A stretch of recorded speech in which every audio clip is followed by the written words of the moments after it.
el virus de influenza aviar H5N1. Como todos saben, y ustedes también están enterados, este virus está atacando de una forma global a todos los países del mundo.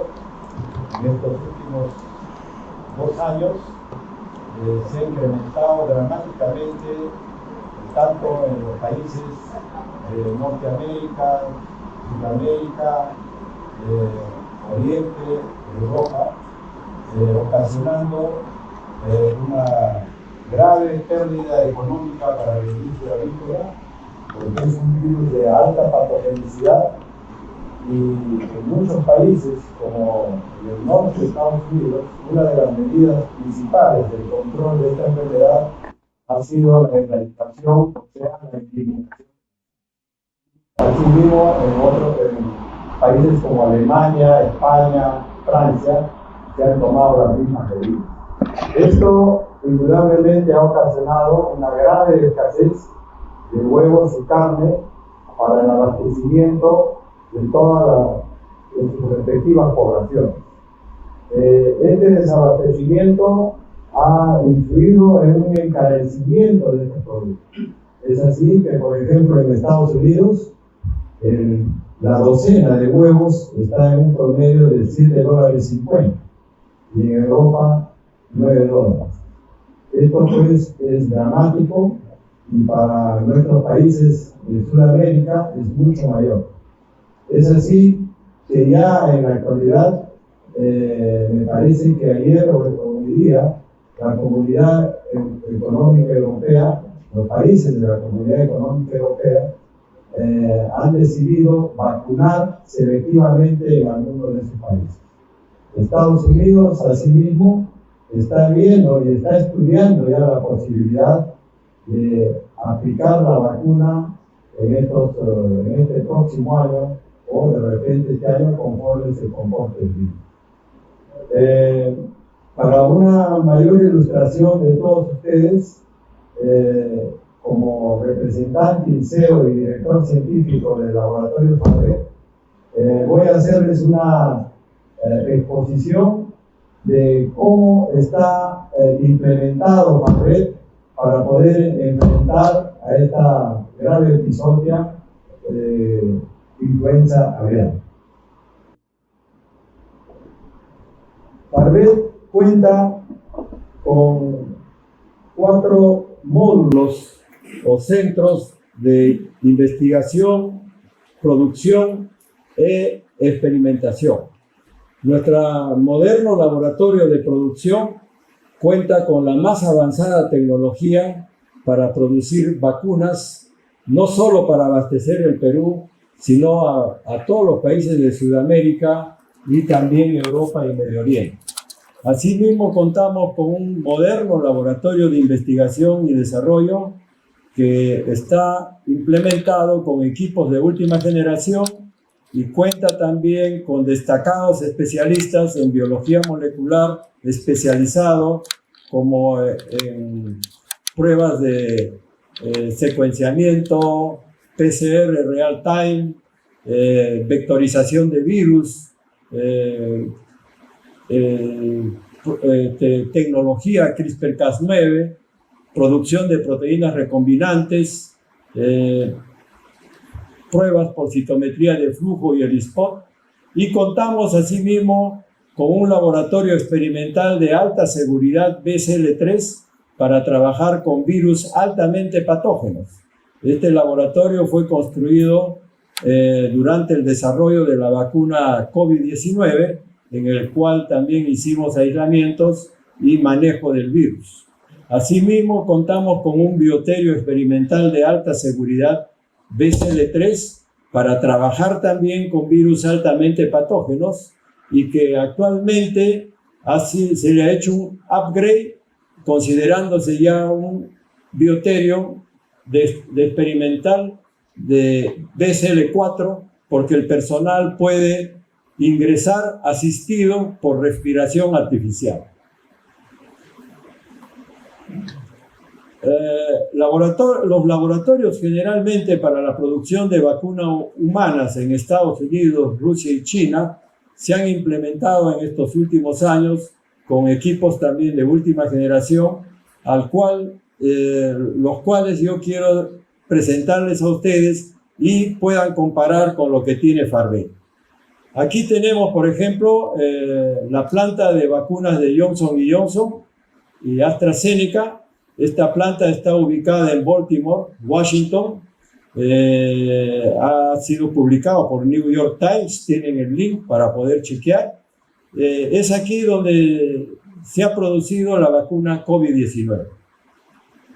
Este es un laboratorio de Rusia donde se ha producido la vacuna Sputnik 5.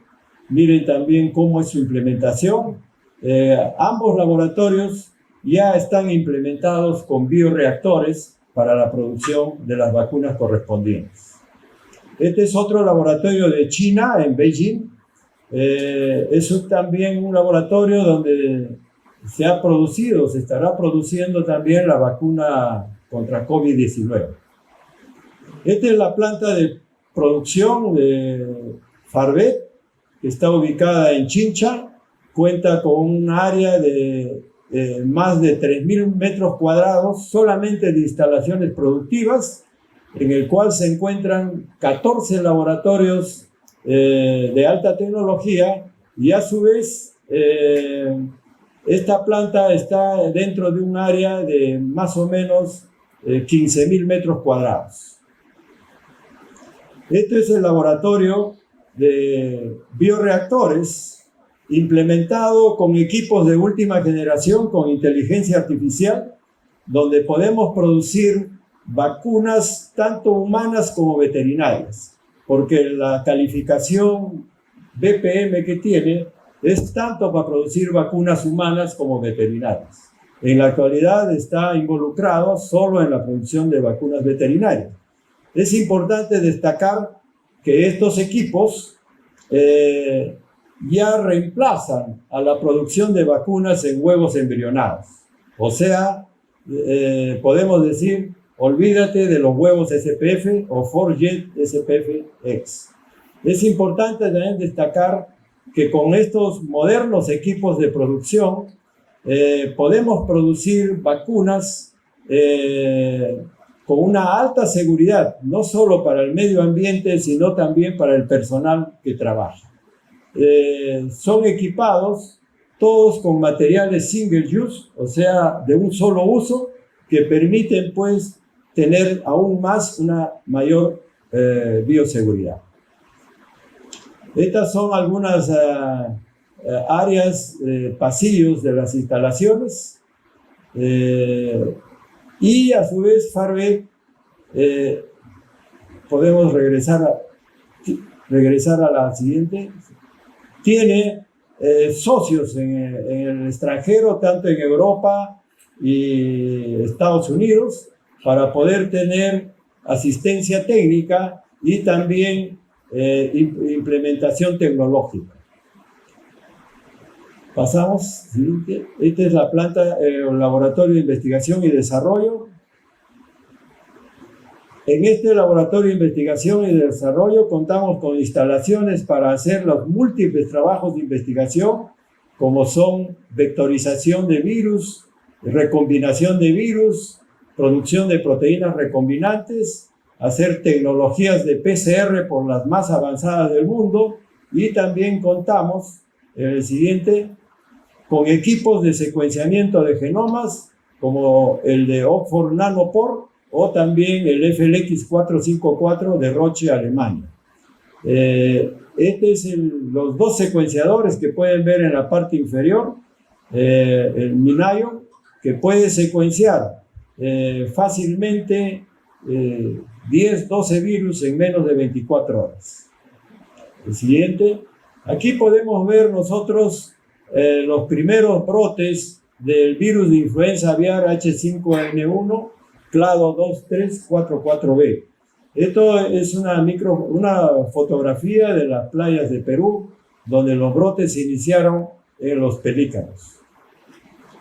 Este virus de influenza aviar fue detectado en 1996-97 por primera vez y se denominó H5N1. Voy a pasar rápidamente esto para no distraer el tiempo. ¿Pasamos? Esto es cómo se ha ido distribuyendo el virus a nivel mundial. Este es ya un esquema de cómo se ha distribuido el virus en Europa, África, Asia, Norteamérica, Centroamérica y hoy en Sudamérica. Y estos puntos sería bueno que lo tengan en cuenta, porque les aseguro que el próximo año va a cubrir muchos otros países más y posiblemente avance, yo diría, en un 50%. O sea, estamos ante una amenaza mundial de este virus. Y vamos a ver más adelante cuál es la importancia de tomar un control rápido de este virus. El virus de la influenza aviar pertenece a la familia de Orthomyxoviridae, género alfa influenzavirus, con 4 especies, A, B, C y D. La A es a la cual pertenece el H5N1, la A y la B generalmente se presentan en humanos, la D en mamíferos mayores y la C muy esporádicamente en diversas especies. Este virus tiene un genoma segmentado con 8 genes y que expresa 10 proteínas. Asimismo, en este virus, en este último año, se considera de suma importancia las proteínas no estructurales. En el esquema que ven ustedes en la pantalla, corresponde al virus con todas sus proteínas estructurales, o sea, la hemaglutinina, la neuraminidasa, la proteína M1, M2, las proteínas de membrana, etc. Pero hoy en día se ha descubierto que lo más importante también de este virus son las proteínas no estructurales, o sea, proteínas que no conforman la estructura del virus, sino que se expresan cuando el virus ingresa a la célula. Cuando este virus ingresa a la célula, ordena al sistema celular que produzca, en primer lugar, proteínas no estructurales. Y estas proteínas no estructurales se han descubierto que tienen funciones importantísimas en la actividad patogénica y replicativa del virus, como lo vamos a ver más adelante.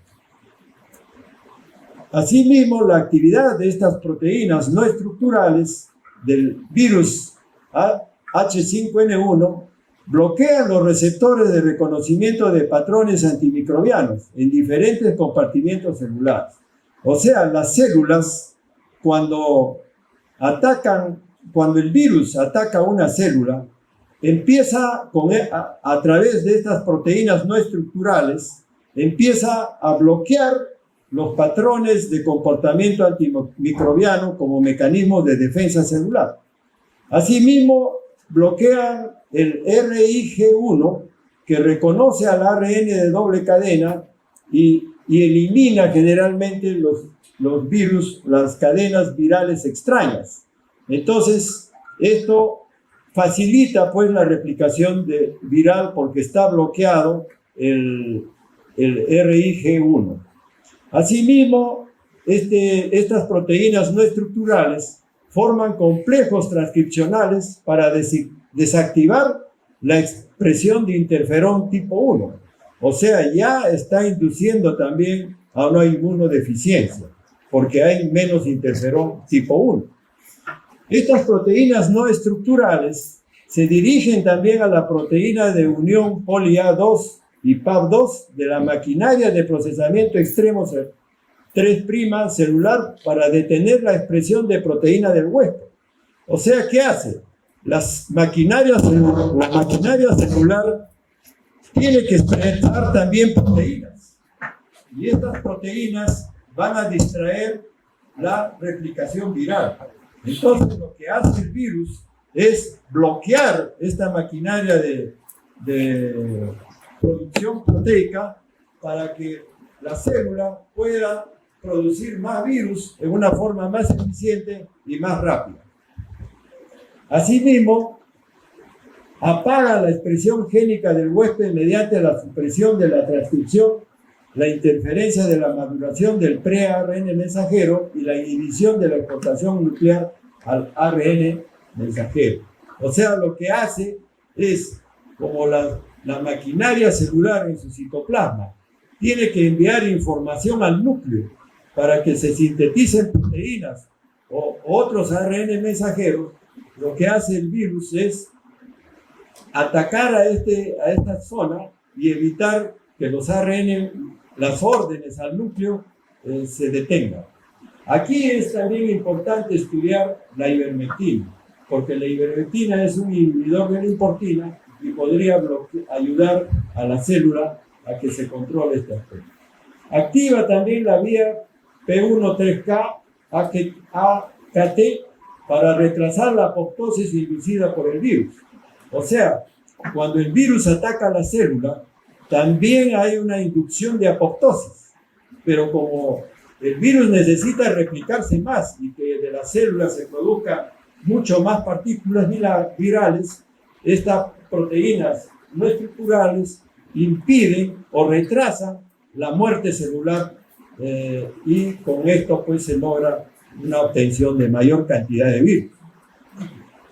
Entonces, estas acciones pues contribuyen a la virulencia, patogenicidad, transmisibilidad y el potencial pandémico del virus.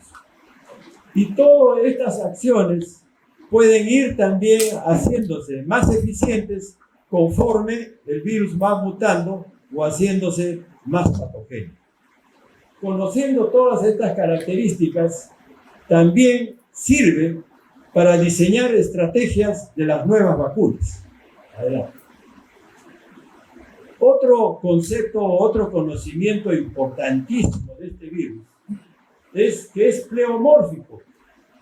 Ustedes habrán visto en toda la literatura los virus de forma esférica, pero este virus también se vuelve filamentoso y se ha demostrado que la forma filamentosa solo se encuentra en el estado infectivo, cuando está produciendo la patología en el organismo de las aves.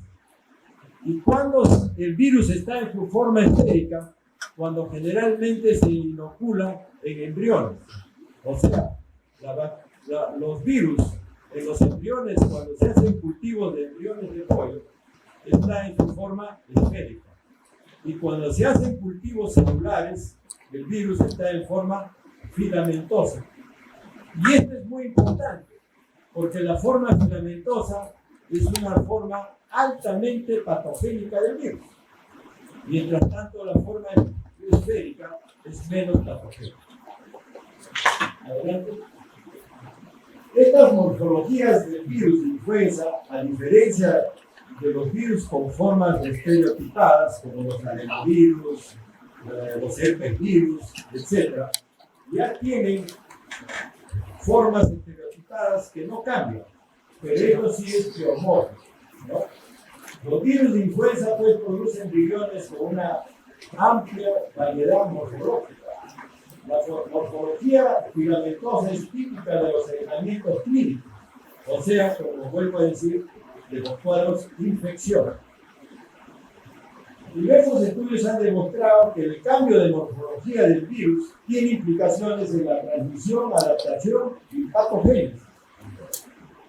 Entonces, si yo elaboro una vacuna en embrión de pollo, tendré solo virus esféricos.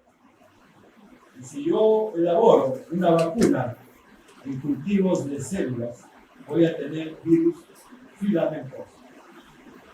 Y tradicionalmente, en todo el mundo, todas las vacunas que se han desarrollado para influenza aviar se han hecho en el casi el 100% de casos en embrión de pollo.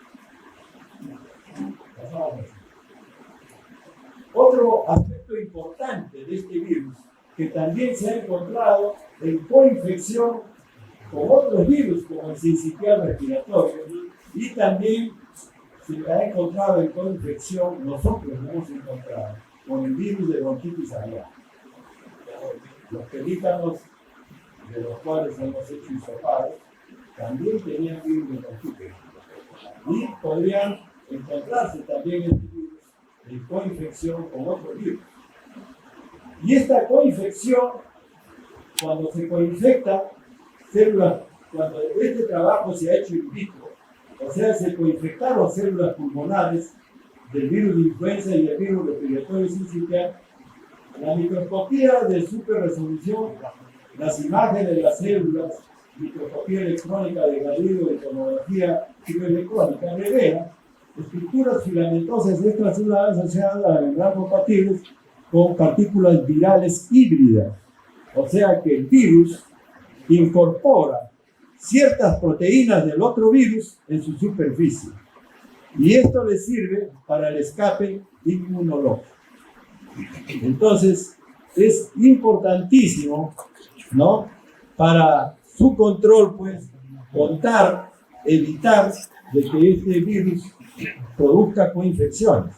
Y si nosotros no hacemos un control rápido de este virus, vamos a encontrar muchas variaciones en sus estructuras. Pasamos al siguiente. La alarma de gripe aviar H5N1 impulsa al mundo hacia vacunas que alguna vez se rechazaron. Claro. El objetivo es que nuestros animales no se enfermen, no propaguen el virus, dijo Dupont en su granja de Constellon-Tursan en Francia. Nuestro trabajo como granjeros no es recolectar animales muertos. Nuestro trabajo fue una disertación que hizo este granjero, que muchos asistentes hasta lloraron porque él perdió todo su negocio con este virus. Pero desde el principio del año pasado, entonces, este virus pues ha devastado con una mortalidad de más de 200 millones de aves. Francia ya que gastó 1.100 millones de euros, 1.200 millones de dólares el año pasado, para compensar a agricultores. Y sin embargo, hoy en día ya se declaró en Reuters, el ministro de Agricultura, que está en camino a comenzar una vacunación. Y me parece que hoy día ya ellos han determinado. La Unidad Europea también acordó el año pasado implementar una estrategia de vacunas en sus 27 Estados miembros. Bruselas también ha normalizado sus normas de vacunación de aves de corral, que entrarán en vigor el próximo mes. Garantizarán que los productos avícolas y los pollitos de un día puedan comercializarse libremente dentro del bloque, dijo el portavoz de la Comisión Europea. Sin ya el bloqueo de que si un país tiene aves vacunadas, sea bloqueado. Los Países Bajos están probando vacunas en gallinas ponedoras, Italia está haciendo lo mismo en pavos y Hungría en patos. Y se esperan los resultados los próximos de la Unidad Europea en los próximos meses. China ya vacuna desde hace 20 años atrás. Y hoy en día es uno de los países con menos problemas de influenza aviar H5N1. ¿Bien? Nosotros entonces, para poder realizar el control de este virus en nuestro país, identificamos y secuenciamos el virus. Para su identificación, realizamos inicialmente de las muestras llegadas a nuestro laboratorio una prueba de PCR dirigida al gen M.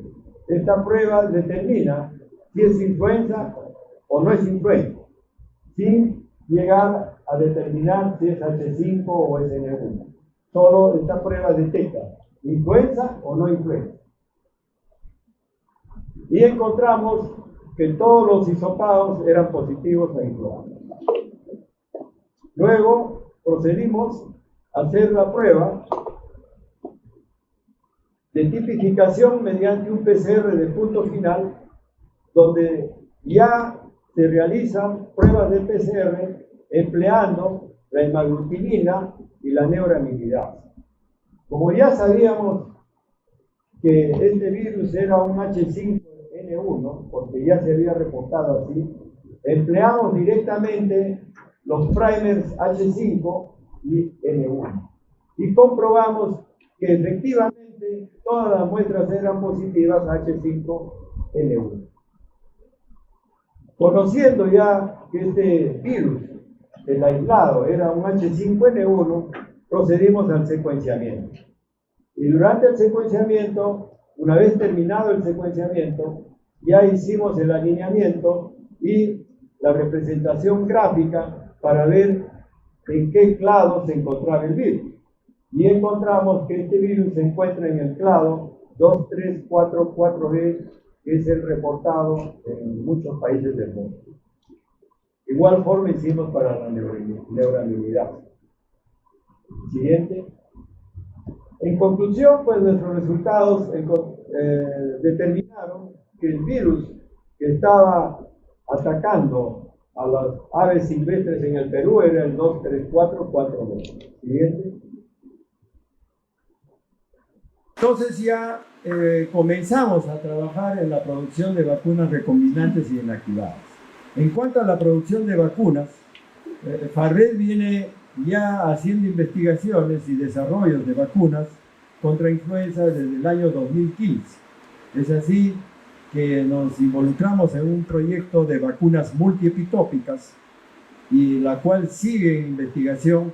Esta vacuna multiepitópica, usando herramientas inmunoinformáticas, serviría para proteger a los animales, a los humanos y a los mamíferos con una sola vacuna contra todas las variantes. Ya sería una vacuna universal. Estamos en ese trabajo y esperamos tener éxito, pero es un trabajo muy laborioso. Es como sacarse la loto o encontrar una vacuna de ese tipo. Entonces, las principales proteínas involucradas en la respuesta inmune por este virus son la neuraminidasa, la hemaglutinina, la M2 y hoy en día se sabe las proteínas no estructurales. Hace muchos años atrás se consideraba solo a la hemaglutinina y la neuraminidasa. Hoy en día también está involucrada la M2 y las proteínas no estructurales. Entonces, cuanto más se involucren en una vacuna todos estos componentes importantes del virus, las vacunas van a ser más efectivas.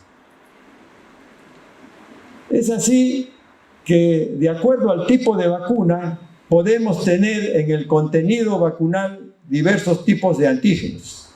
Por ejemplo, si yo desarrollo una vacuna inactivada en embrión de pollo, va a tener contenidos de proteína H5, neuraminidasa y la M1. Pero el principal componente será la H5 porque es la que se encuentra en mayor proporción.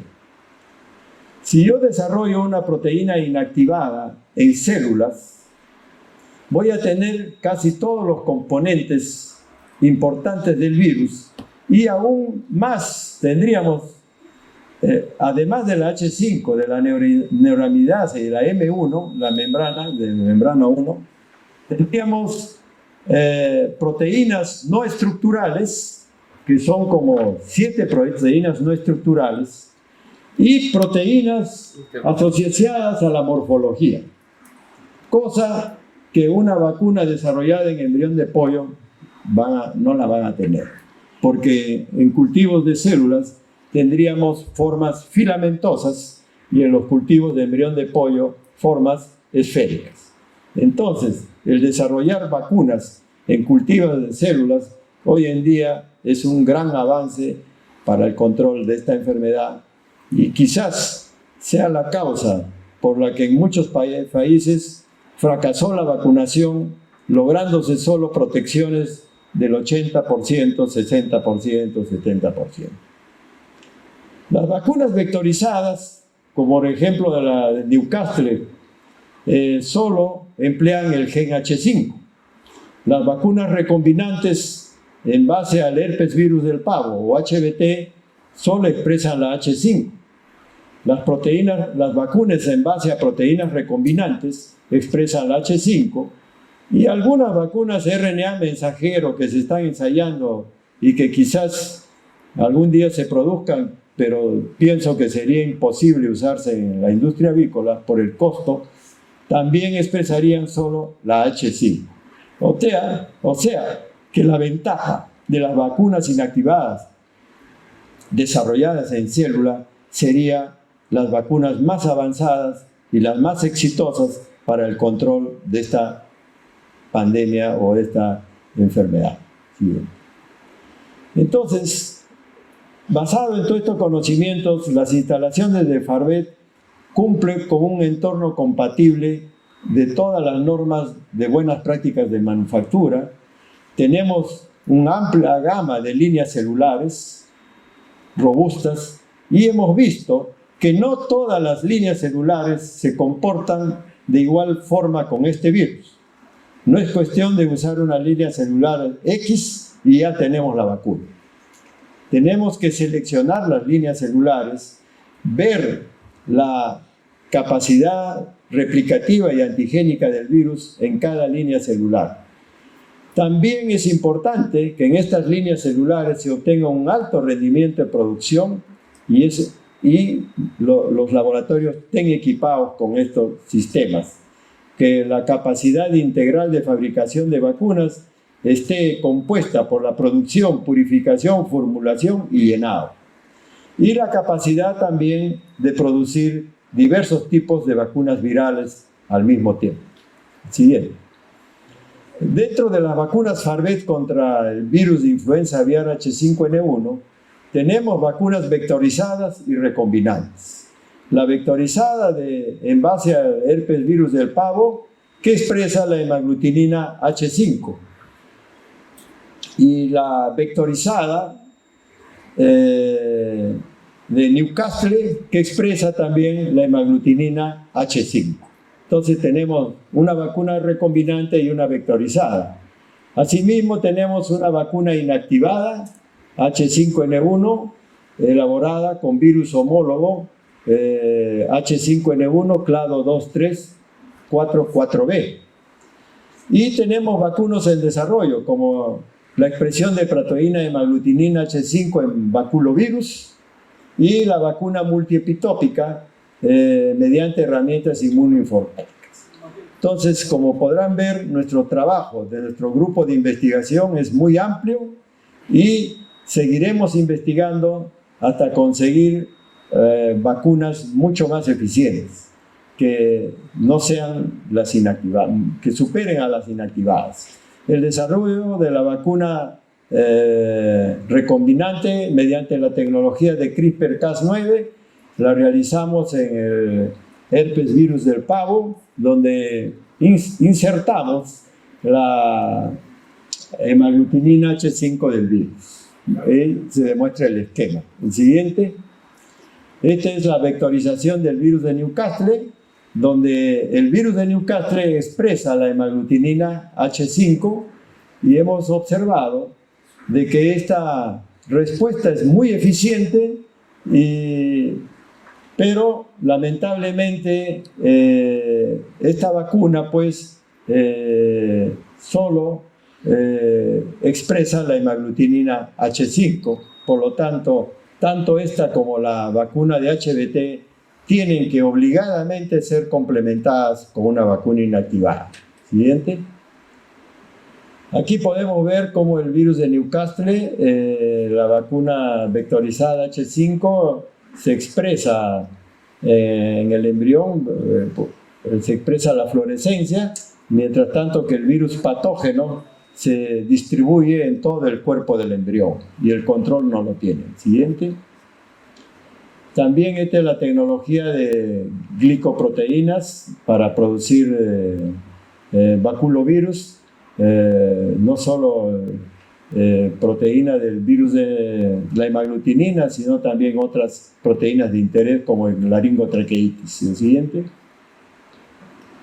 Entonces, de acuerdo a las normas de OIE o la OMSA, la OMSA trata acá sobre las vacunas inactivadas. ¿Cuáles son los requisitos de la eficacia de las vacunas inactivadas según la OIE o la OMSA?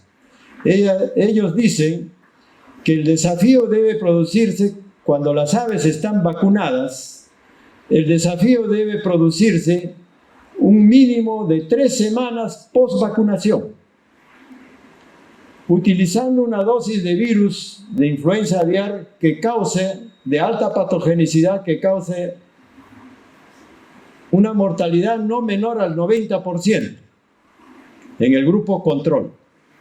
O sea, que cuando yo vacuno a mis aves y quiero comprobar y hacer una prueba de eficacia, tengo que desafiar a estas aves después de 3 semanas de vacunación, y el inóculo debe matar a los controles a una mortalidad no menor del 90%. La dosis de desafío es de 10 a las 6 dosis infectantes embrión de pollo. La protección contra la mortalidad del grupo vacunado debe ser no menos del 80%. Si una vacuna cumple con este requisito, ya está aprobada. Lo más habitual es también cumplir otros requisitos de la vacuna. Por ejemplo, el antígeno vacunal debe contener una cantidad no menor a 3 microgramos de hemaglutinina. Un antígeno que contenga 3 microgramos de hemaglutinina por dosis ya va a inducir a un título de anticuerpos mayor de 1 inhibidores de la hemaglutinación mayor de 1 en 32. Y los títulos de anticuerpos arriba de 1 en 128 proporcionan una reducción de la replicación viral. Los títulos de 1 en 32 solo protegen contra la mortalidad y algunos síntomas que pueden inducir a depresión, etc. Pero títulos arriba de 1 en 28 ya proporcionan o evitan la transmisión horizontal. Entonces tengan bien en cuenta que para el control de los programas de vacunación, los títulos que se deben obtener en campo después de la vacunación, yo diría deberían ser no menores a 1 en 128, para que los programas de vacunación sean eficientes después de 21 días de vacunados. Siguiente.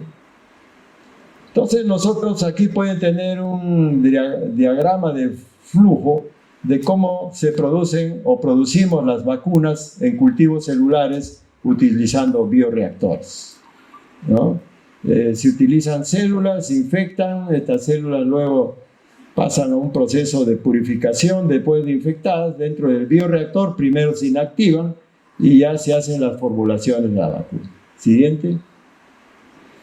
El control del antígeno es muy importante después de producción de la vacuna. El virus se debe inactivar con una concentración al 0.1% de formalina. Esto debe actuar por 48 horas. Luego, para comprobar que la inactivación ha sido eficiente, se inoculan 20 embriones de pollo de 10 días de edad por la cavidad alantoidea, y estos líquidos alantoideos que se cosechan se deben pasajear por 3 veces para comprobar de que la inactivación ha sido altamente eficiente. Y se realiza a su vez una prueba de hemaglutinación para comprobar que la inactivación también no haya afectado a la hemaglutinina del virus. Siguiente. Otra prueba que hacemos nosotros también es la concentración de hemaglutinina en la vacuna o en el antígeno. Nosotros en nuestros cultivos celulares encontramos 185 microgramos de hemaglutinina por mililitro, y esto es fácilmente comprobable por una prueba de gel electroforesis. Siguiente. La prueba entonces de inmunogenicidad y potencia de las vacunas, tanto de HBT como el virus de influenza inactivado. Nosotros agrupamos en 4 grupos 80 aves A un grupo 1 le colocamos la vacuna recombinante de influenza aviar basada en HBT, al grupo 2 la inactivada y al grupo 3 una combinación de recombinante e inactivada y el grupo 4 es el control. Todas las vacunas se aplicaron vía subcutánea en aves de un día de edad. Siguiente. Este es el esquema de aplicación de la vacuna. Siguiente. Estos son los títulos de anticuerpos. Vimos, son títulos de anticuerpos por pruebas de ELISA. Y vimos que todas las vacunas indujeron a títulos altos de anticuerpos comparados al control. Y también los grupos vacunados se sometieron a la prueba de inhibición de la hemoaglutinación y a los 14 días post-vacunación. Y tuvimos 5 aves con la vacuna en 0,3 ml, desde el grupo, otro suero de Charles River Control, control del virus, control de los glóbulos rojos, y las vacunas a los 14 días daban un título ya en 3 aves, de uno en 128, otra en 256 y una en 512. Entonces, a los 14 días ya sobrepasaba los títulos que exigía la OMSA. Siguiente. Con 0,5 ml de vacuna, los títulos subieron a 1 en 512, a los 14 días post vacunación. Entonces, el antígeno vacunal de la vacuna inactivada estaba trabajando en una forma excelente. Siguiente. Estos son los grupos sin inmunizar. El siguiente. Estas son los ELISA in-house, o sea, utilizando como antígeno el mismo virus, y pudimos observar cómo los títulos de anticuerpo también se elevan notablemente. Entonces ya un ELISA, mediante la prueba IDEX, también se observan títulos altos. Estas son de las SP vacunadas también con la vacuna recombinante. Siguiente. Este con la vacuna de Newcastle. Y también se hizo pruebas de inmunidad celular para detectar la producción de interferón en las aves vacunadas y se observó una muy buena reacción al interferón de los dos grupos vacunados. En la prueba de eficacia por el desafío, la protección se obtuvo al 100% en todos los grupos. Siguiente. Los resultados indican pues de que las vacunas inducen a una alta protección y no es una protección solamente del 80% como exige la OMS. Los requisitos entonces de una vacuna inactivada contra influenza aviar H5N1 son que la concentración de la hemaglutinina según la OMSA debe ser 3 microgramos. La vacuna, los valores de las vacunas Farvet están en 5.5 microgramos, encima de lo que indica la OMS. El título de anticuerpos a los 21 días post-vacunación, según la OMSA, debe ser 1 en 32.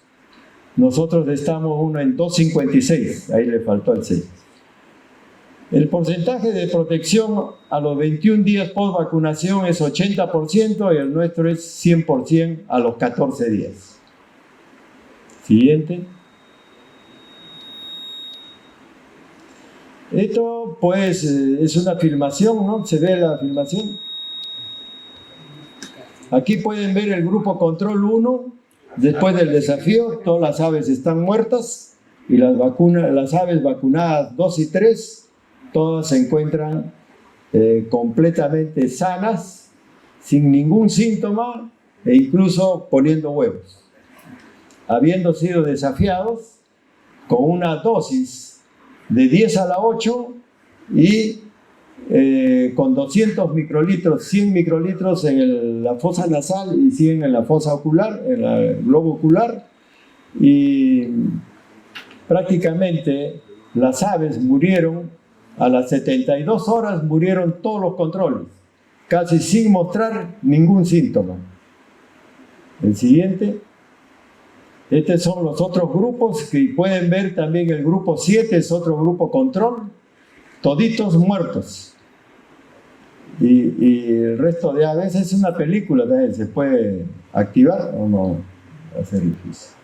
Entonces estas aves, como pueden ver, están vivas. Todo este experimento se volvió a repetir con la Universidad Nacional Mayor de San Marcos para tener nosotros una prueba de un tercero, y los resultados fueron de igual, totalmente exitosos, con un éxito total en cuanto a la protección. El siguiente. Pasamos. Entonces, es importante conocer cuál es la influencia del uso de una vacuna homóloga frente al control del virus de influenza aviar. Aquí este es un trabajo cuyo editor ha sido García Sastre, con el corresponsal de la USDA y el ARS, ¿no? El Departamento de Investigación de la USDA es el ARS, y la USDA, donde ellos han hecho un trabajo de cómo es la respuesta de las vacunas frente al virus H5N1 usando diversas vacunas comerciales. Parece que probaron 14 vacunas comerciales y a las aves vacunadas las desafiaron con el H5N1. Pasamos a ver. Ellos hicieron inicialmente, aquí vemos 5 vacunas, suero de aves procedentes de la aplicación de 5 tipos de vacunas. Cuando se usa el virus homólogo, el mismo virus con el cual se vacunó, la prueba de maglutinación es excelente, ¿no? Cuando ya uso las variantes H5N1, ya los títulos de anticuerpos difieren. Así tenemos, cuando uso ya el clado 2132, prácticamente la maglutinación no funciona, la inhibición de maglutinación no funciona. Parece que las aves no se hubieran vacunado. El siguiente. Aquí pueden ver cuando se desafían a los diversos grupos de aves vacunadas con el virus H5N1, se puede ver diferentes respuestas y porcentajes de mortalidad, ¿no? Los porcentajes de mortalidad son muy variables, y en ninguno de los casos, por no ser una vacuna homóloga, la mortalidad ha sido, la protección ha estado alrededor del 80-70%. O sea, es muy importante la homología. Siguiente. Es también importante considerar que los programas de vacunación y los sistemas de bioseguridad que se emplean en las granjas son de suma importancia, porque este es un trabajo que se ha realizado en el cual se vacunaron aves y luego se controló eficientemente la aparición del H5, H7 con las vacunas respectivas, pero luego apareció el H9. O sea, desaparece el H5, H7 y ya aparece una nueva variante. Entonces eso quiere decir que nosotros no vamos a estar libres del H5, podremos estar libres del H5, pero de otras variantes no. Y es por eso importante la vigilancia, ¿no? Siguiente. Los requisitos de una vacuna inactivada también es importante mencionarlo. Aquí ya es el cuadro se repite, el anterior estaba equivocado en cuanto al tiempo. Y dentro de los programas de vacunación para aves comerciales, nosotros recomendamos, ¿no?, iniciar con una vacuna, por ejemplo, recombinante de HBT influenza H5, Podría también de repente usarse una vectorizada, pero si hay anticuerpos maternales ya no es conveniente. Y en campo se podrían usar 3 dosis de vacuna inactivada de H5N1. Y todos estos programas de vacunación es importante el monitoreo de anticuerpos. Hoy en día ya no podemos trabajar bajo normas de tiempos de protección.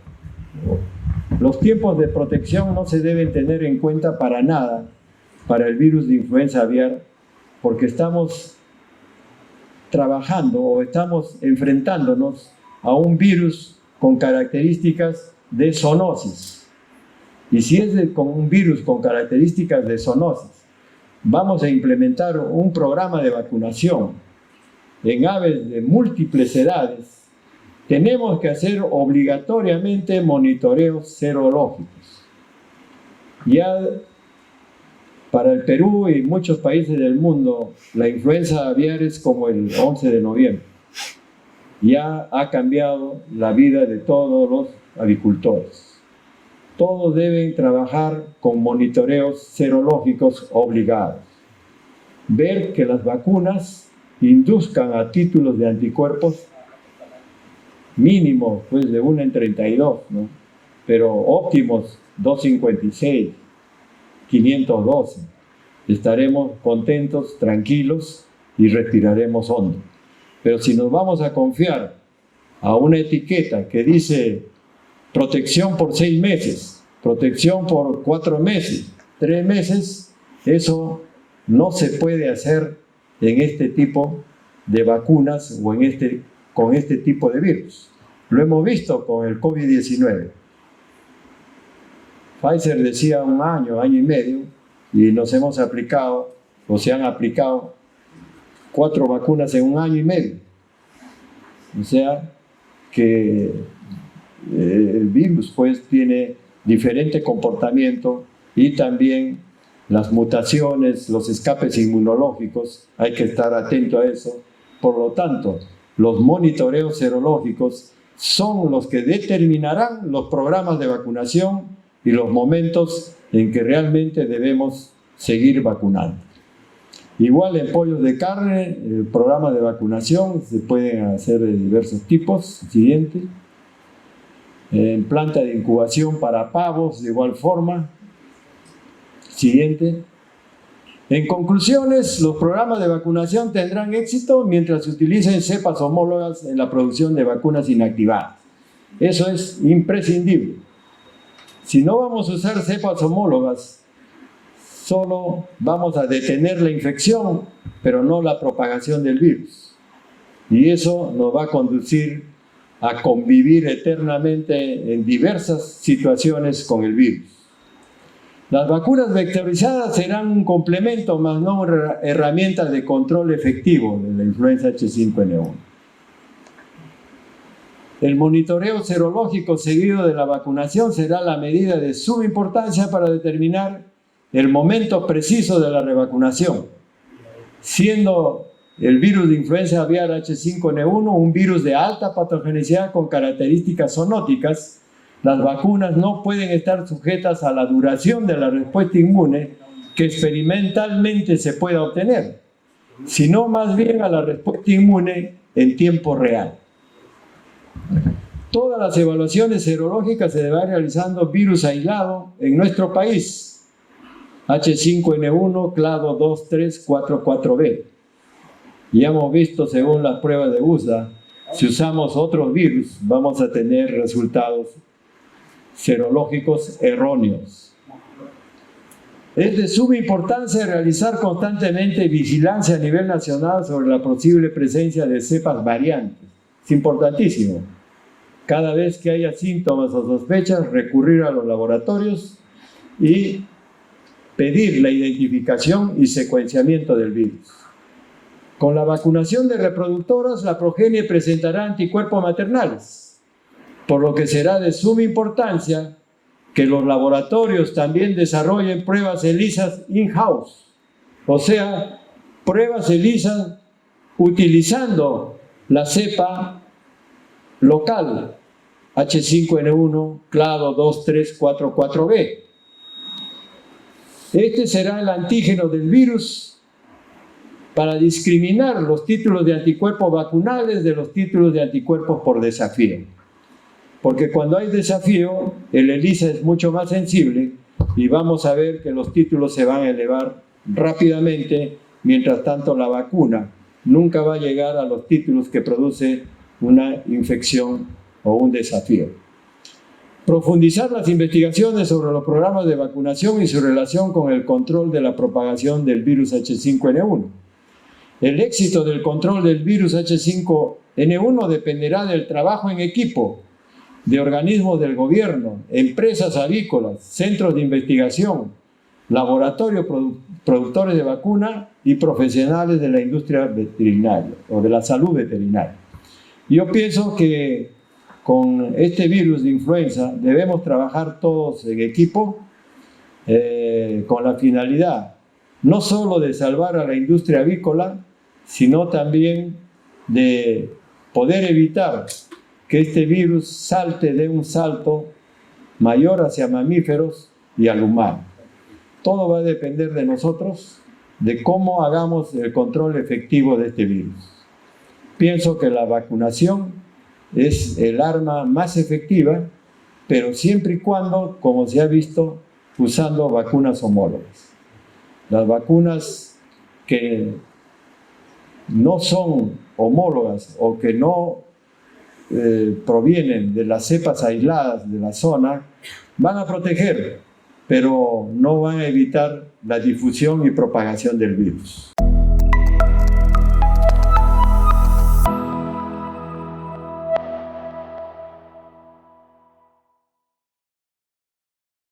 En producción, como se va a iniciar la vacunación en aves de larga vida, como son ponedoras y reproductoras, se debe colocar la vacuna inicialmente a cualquier edad de etapa productiva y monitorear luego de 14 días los títulos de anticuerpos.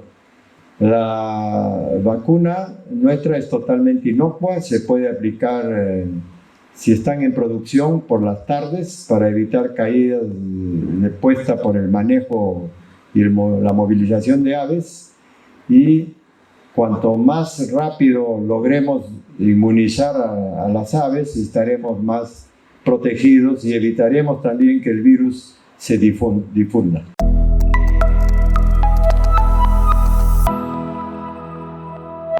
La enfermedad. Hay que eliminar inmediatamente todas las aves afectadas, tomar medidas de bioseguridad estrictas para las aves que están quizás cercanas a ellas, y yo diría proceder con la vacunación inmediata.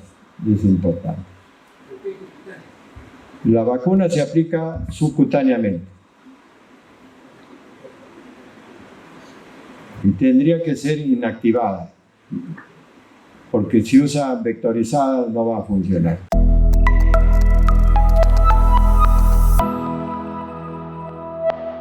Como vuelvo a repetir, si la vacunación induce a títulos de 1 en 32, prácticamente no va a evitar la excreción viral y la difusión horizontal. Y aún más si la vacuna no es homóloga. Generalmente las vacunas no homólogas protegen, pero no evitan la transmisión horizontal, ¿no? Entonces es importante usar vacunas homólogas.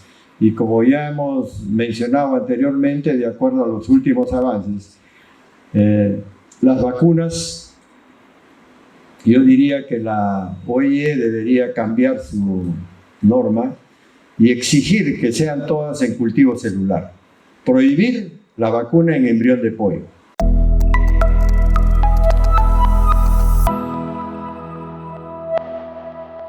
Yo pienso que sí.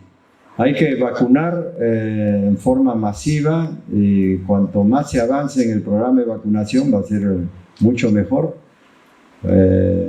porque ya hemos visto que se está presentando también una alta incidencia en la especie de patos y otras especies animales, se ha presentado en mamíferos, y es impredecible cómo se comportará el virus a futuro.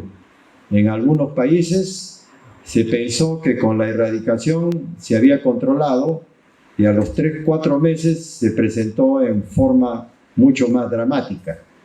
Entonces hay momentos de silencio, de calma, como que la tormenta pasó, pero luego viene el tsunami y arrasa con todo. Este virus tiene esa propiedad.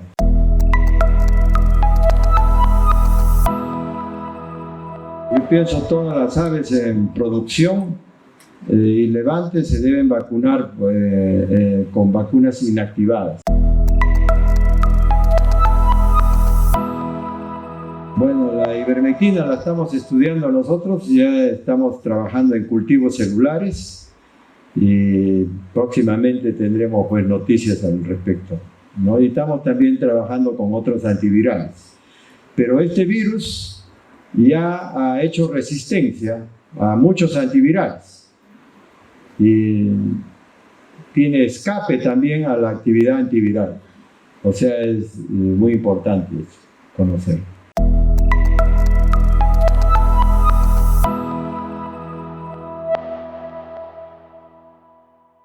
Yo pienso que los programas de vacunación hoy en día, no solo para influenza, sino para todas las vacunas, deben estar íntimamente ligadas a los títulos de anticuerpos que se obtienen.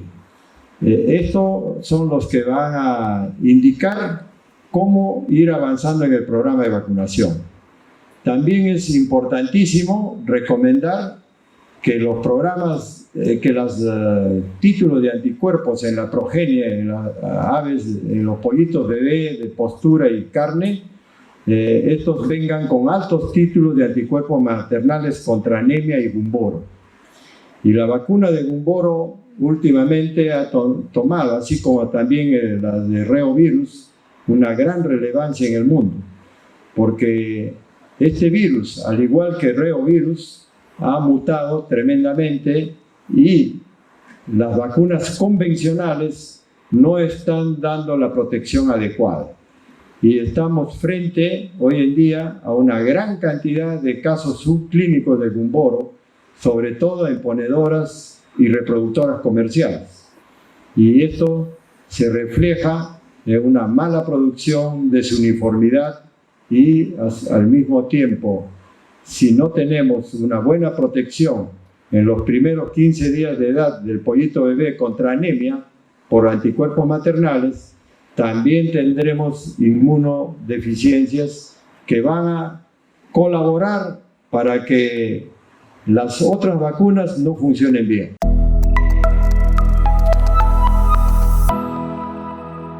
La crianza de traspatio es importante y aquí yo creo los organismos de gobierno son los que van a tener que trabajar arduamente para hacer los programas correspondientes y ellos determinarán qué programas se utilizarán.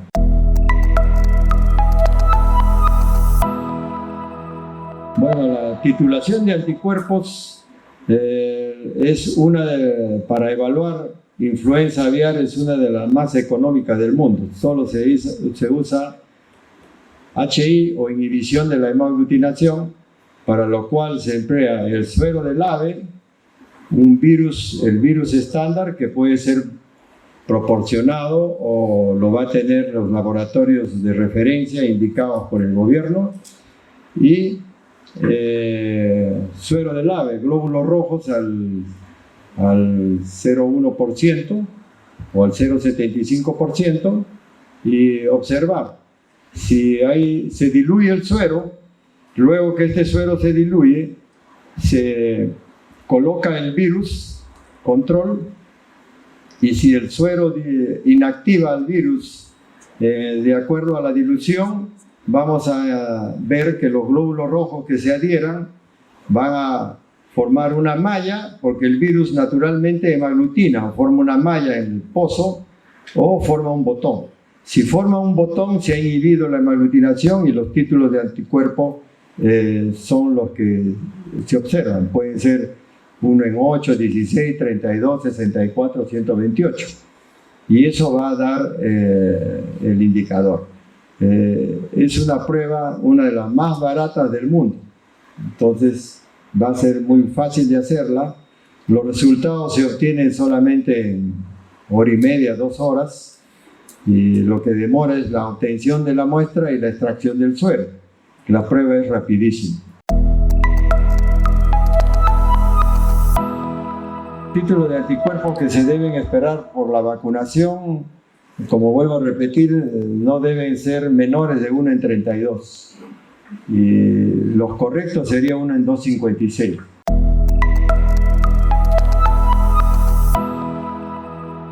Bueno, con la vacuna inactivada, ninguna reacción postvacunal. Con la de Newcastle, posiblemente algunos cuadros respiratorios suaves. Y con la HBT recombinante, ninguna reacción postvacunal. La inactivada que nosotros desarrollamos se puede aplicar sin necesidad incluso de estar al medio ambiente. No es necesario ni calentarla porque es nanoemulsionada. Y solo se aplica 0,3 ml. En este caso se aplicaría 0,5 para obtener una mayor título de anticuerpos, 1 en 512, como lo hemos visto en el experimento que hemos realizado.